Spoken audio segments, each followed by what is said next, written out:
Hi Odie, this must be take number 4.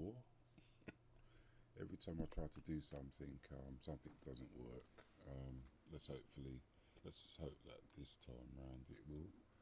Um, so what I decided to do is do a short flight and show you the planning stage. So deciding where we're going from and to, so destination arrival. Sorry. And the process and the software that I use to do that. And so what you can see in front of you now is a program called Navigraph Charts, and this is the program that I use to plan flights, and generally flights that are flown with like general aviation planes. If I'm doing a flight using an airliner, such as a Boeing 737, 777, or Airbus 320, then I use still. I mean, it's still the format's the same, but I use a combination, slightly different to what I'm using now. But I will show you that in another video.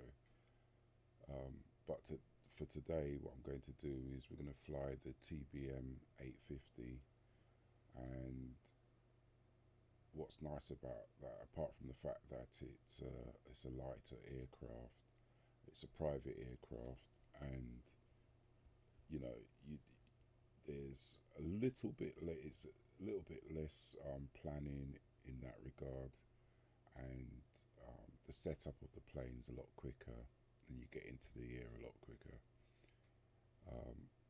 But the first thing, what we do is, well, we're going to go from Manchester, which is here, and then we're going to go to Gatwick. So short flight. So what we do is click on new. Hopefully that will work this time. Yeah, and then we select Heathrow. Now that doesn't always appear. It depends on what where you've been flying. As you can see, we've got Heathrow there, but otherwise you would type the full letter code EGLL Heathrow, add that to the route, and then we're going to, oh sorry, my mistake, no, we're going to, so let's unload that, start again, sorry, Manchester, EGCC, and we're going to Heathrow. Right. So then that tells us it's 131 nautical miles, and then what we do is we then choose runway, and then each runway has a departure. Generally speaking, sometimes you don't. There's no departures, and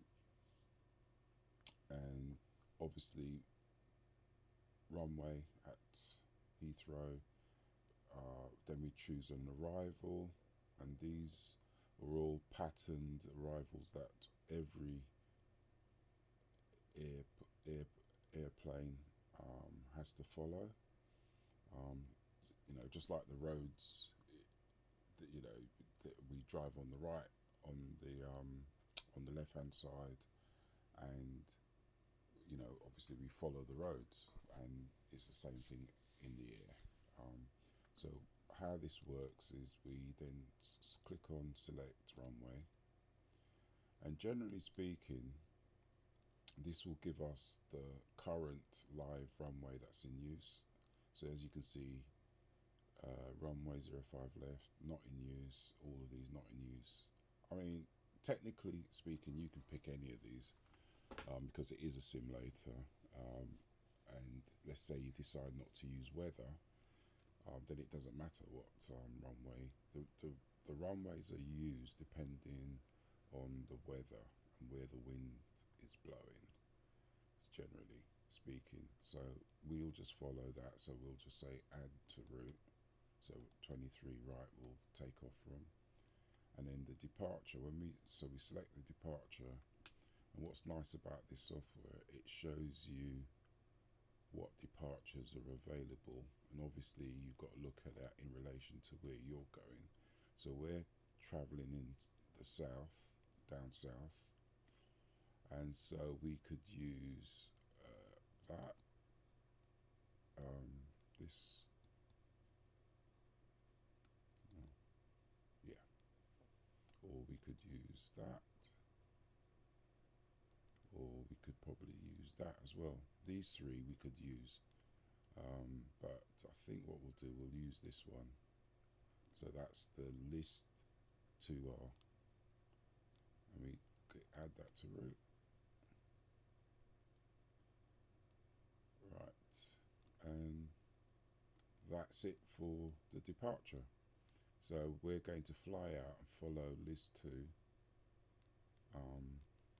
and then down here, if we look at this here, this is a chart that shows us our departure. So we're going to depart runway 23 right here, and then we're going to do a left turn and 154 degrees, and then head towards list 2. And there's a height restriction as well of 5,000 feet. So we got across list 2 at 5,000 feet. And that's our departure. And then we move down to our arrival, Heathrow. So we select the same thing. So runway 27 rights is being used at the moment. So we select that, and we then select our arrival. There's quite a few arrivals into Heathrow, and as you can see, right, normally the arrival that we normally take would be Newgra, this one here, but as you can see, there's not much room. So what we'll do is we'll take let's make it interesting. We'll take, yeah, that one, Fitbo. So we add that, and so it plots out the path that and then we select our arrival, which is going to be Ben. Not that one, that one. Add that. And bingo, there we have it. So we've got so everything's in place. And then if we click on Fitbo, our arrival, Fitbo, we come in, we've basically we've got to be at flight level 1800, and then we descend down to 1500. These are the restrictions at Soppit, and then down to 7000 at Bovington, VOR here. And then once we get past, once we fly through Bovington, we then got to descend down to 2,500 feet to pick up the ILS.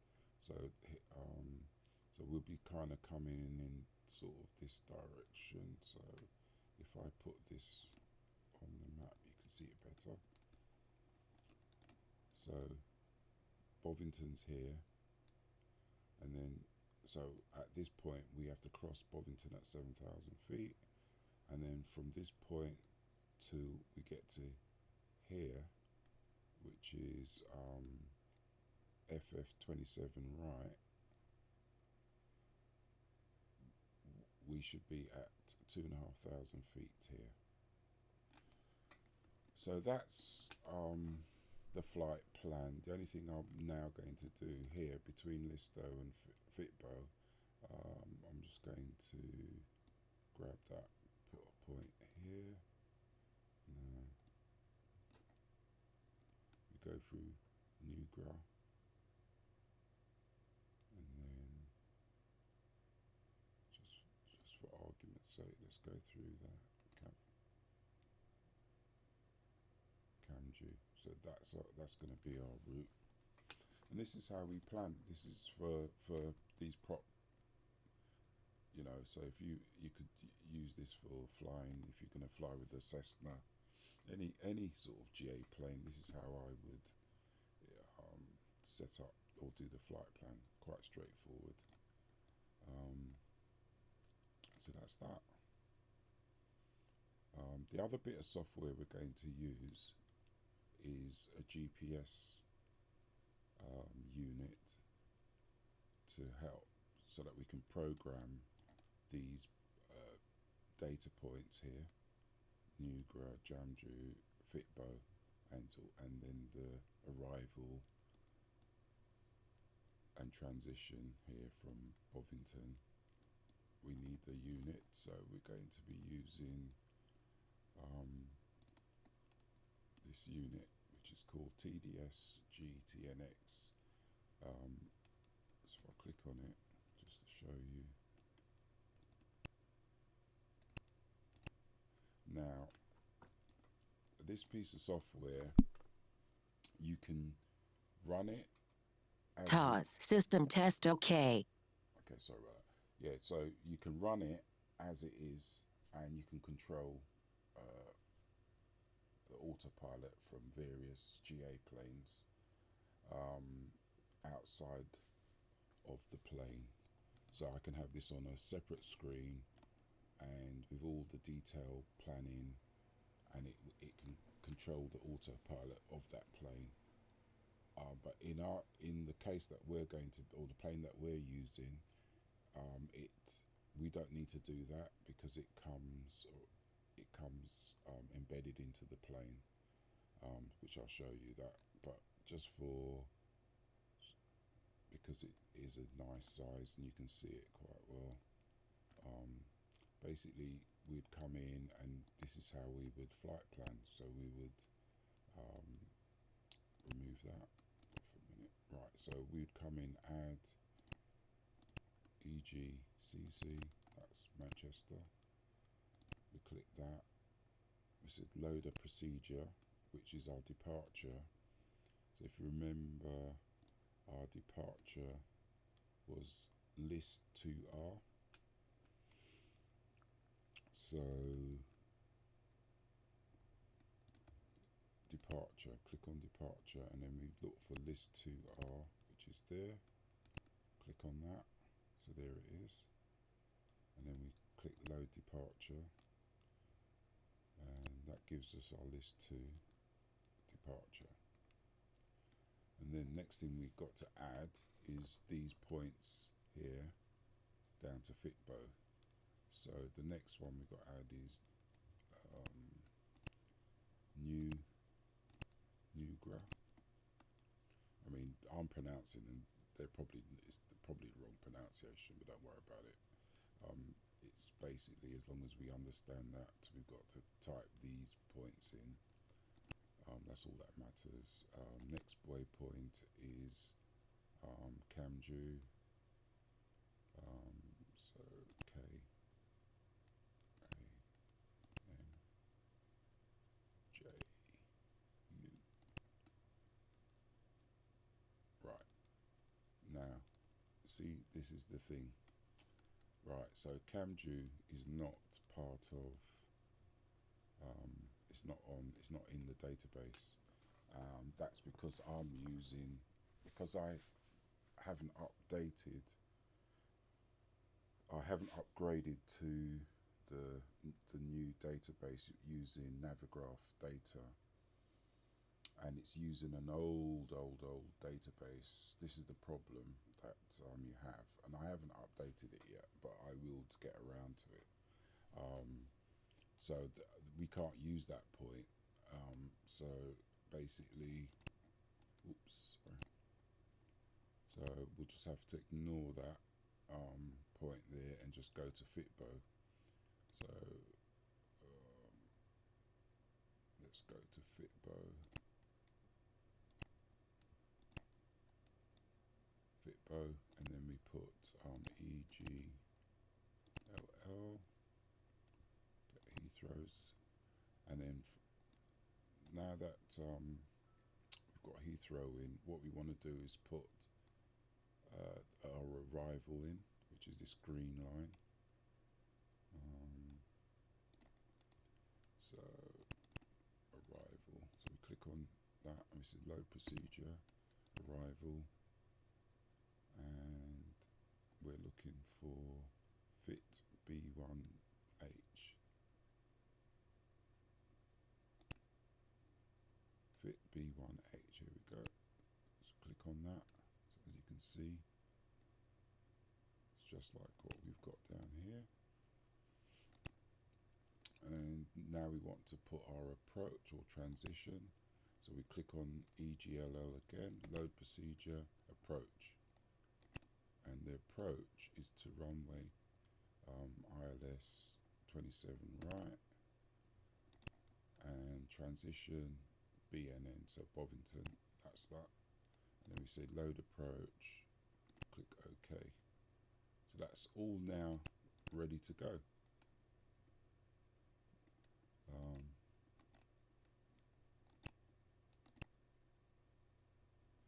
Right, so that's how we basically put our plan in. Actually, let me see if I can save this store.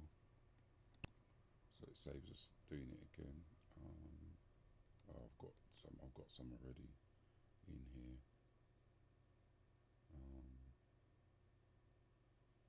Okay, don't worry. Right, so that's basically how we do the planning. And then we're basically, once we've done that, the other thing that we need to consider is what flight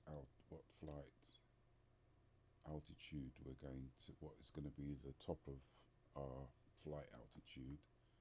And generally what I tend to do is I tend to look at our arrival chart, and on here it says 1800. We got to cross Fitbo, so because it's a short flight, sometimes you just cannot arrive at that altitude. So, and because it's a simulator, we will arrive at a lower altitude. I might arrive at 1500 or so forth, depending on what I'm flying. But in this case, because we're using the TBM, I'm sure that we'll get up to 18. Yeah, there's enough room to get to 18 flight level, 18,000 feet. So that will be our flight altitude. That will be the top of our altitude will be 18,000 feet. So when we hit Fitbo, we then have to descend down to 15,000 feet as we cross Sobit. So 18 and then 15, and then Bovington we need to be at 7,000 feet. So that's the plan. I think, yeah, that's more or less it really. The only other thing I'd add is this piece of software, TDS, This is the website, tdssim.com. You can check that out. And that's the updated database that uses the nav data. So that's worth having a look. And then the other site is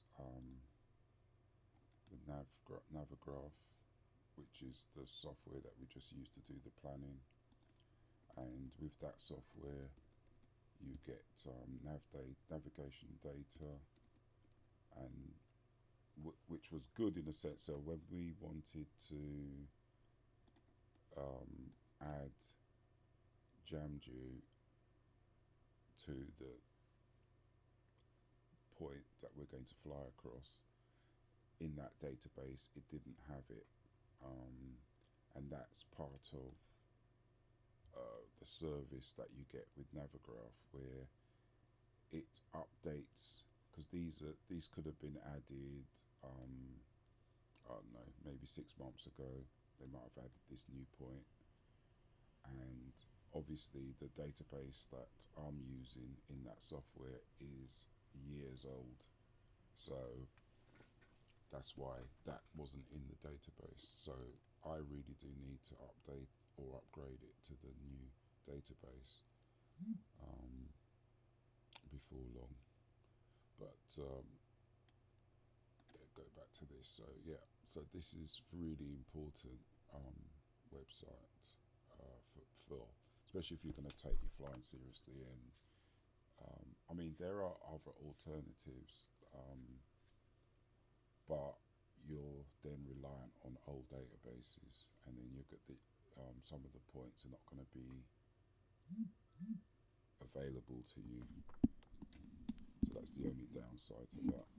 It is a subscription. Yeah. So if we go to pricing, it is a subscription. So it's €9 roughly a month, or 81.64 a year. And yeah, those are the two. Oh, and the other one is you might want to have a look at is the airplane that we're going to be using, the Black Square TBM 850, priced at £29.99. Really good plane. I think you'll like this one. I love flying it, and they've recently updated it, and it is, yeah, it's flying a lot more smoother, a lot easier to handle. So yeah, that just got updated a week ago. So yeah, that's it.